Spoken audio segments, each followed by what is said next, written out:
Hey, how we doing, gang? Kawaii50 here with another fake Grand Order video, and now that we have actually had some time to sit on it and see what's going on and get some more information, I feel like it is finally time for us to go ahead and talk about the implications from Sodom's Beast, aka Draco, one of the newest servants added to FGO. By the way, like and subscribe if you want to see more videos like this. Anyways, let's talk about Draco. Oh, gosh, this may be one of the craziest servant releases in the history of time. Draco, of course, is a beast class, something that has historically been an enemy of us in FGO. And mechanically, she is actually wild. She is absolutely absurd. So if you want to know what beast class advantage was, all the 7 main classes, we're talking Saber, Archer, Lancer, Berserker, yada, yada, yada. All those main classes, she has class advantage against them, and she only has class disadvantage against the extra classes. So Ruler, Avenger, Moon Cancer, Foreigner, Alter Ego, Pretender, and I am only assuming if and when we eventually get another beast classes as well. So that is going to mean she is going to be able to absolutely delete any of the main classes, especially considering her Noble Phantasm also deals extra damage based on overcharge to the main 7 classes. It is absolutely disgusting.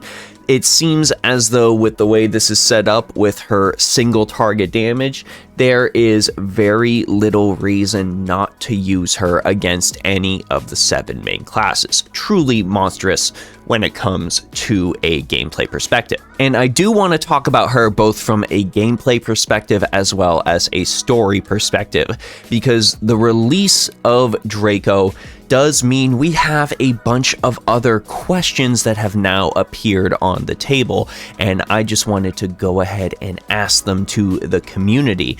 First, let's talk mechanically. Mechanically, Lasengel has seen reason to release a character who has class advantage against all 7 main classes. This leads me to ask, what exactly are we going to be fighting that has made Lasengel see fit to release a character with these abilities? If you are unaware, when it comes to the Ordeal call, the world is angry at us and is going to attack us for daring to use extra classes. So out of nowhere, let's go ahead and summon a beast, I guess. All of the cards are on the table. Thanks, Earth. We just tried to save you, but you know, you can go ahead and be ungrateful. That's fine there. So I imagine we're going to be seeing some crazy servants from the main classes. The other implications, of course, are from a lore and a future of the game perspective. Let's, of course, talk about the elephant in the room. The servant people have wanted since the end of the first arc, and that is Goetia. Are we getting a summonable Goetia? I would say that is highly likely. The demand is there. Lasengel knows people will go for it. I don't expect to see Goetia outside of something like a New Year's event or an anniversary, but at this point, with the fact that we are going to actually include beast classes in the game, that was the only thing holding this back. I feel like having Goetia as a summonable character at this point is an inevitability. So if you are one of those players that has been waiting and saving to get Goetia, I feel like your payoff is going to be a lot sooner rather than later. So definitely look forward to that.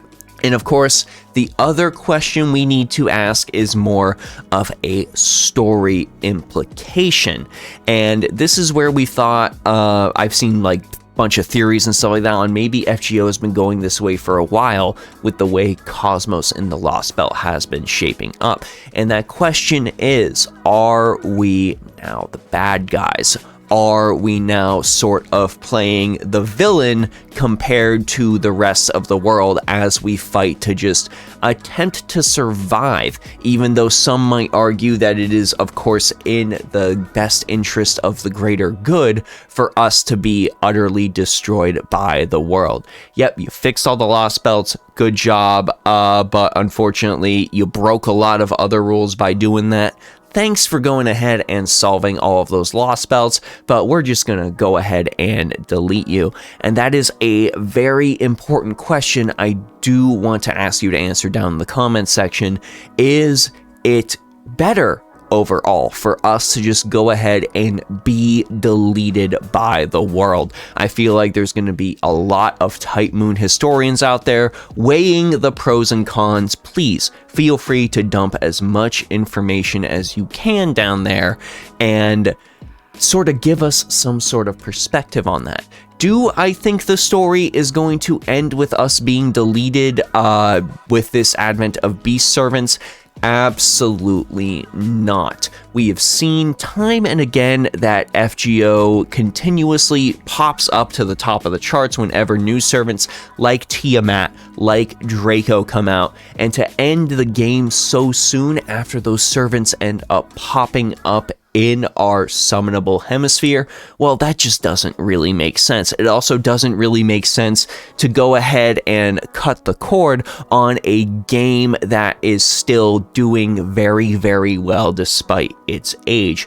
So as I've said in the past, we're definitely going to be seeing an FGO Season 3. We are going to be seeing more writing from this game. They're going to keep pushing the story forward as long as they can until the players have shown that they do not want more FGO story. Once that happens, we will then see the inevitable end of service that comes with any sort of gacha game. But if you were thinking that we are going to be hitting any sort of end of story with the way Ordeal Call was going to pan out, with the fact that they just went ahead and dumped an entire beast on us, definitely think again. You need to reevaluate a little bit. That is not going to happen. But that's really all I got for you today, everyone. I just wanted to go ahead and go over all of the stuff related to the beast, sort of chuck some other theories and ideas out there, as well as continually assuage the fear that FGO is going to die anytime soon. That is not even close to being the case. But please go ahead, hit stuff up in the comment section, check some things in the description like the Discord, the Patreon, the Ko-Fi, the Twitch, all of that stuff. Big thanks to everyone on those platforms for their support, and of course all of you here on YouTube for your support. I really, really do appreciate it. Anyways, gang, that's it for me, Kawaii50. I hope you all have a phenomenal day, and I'll see y'all in the next one.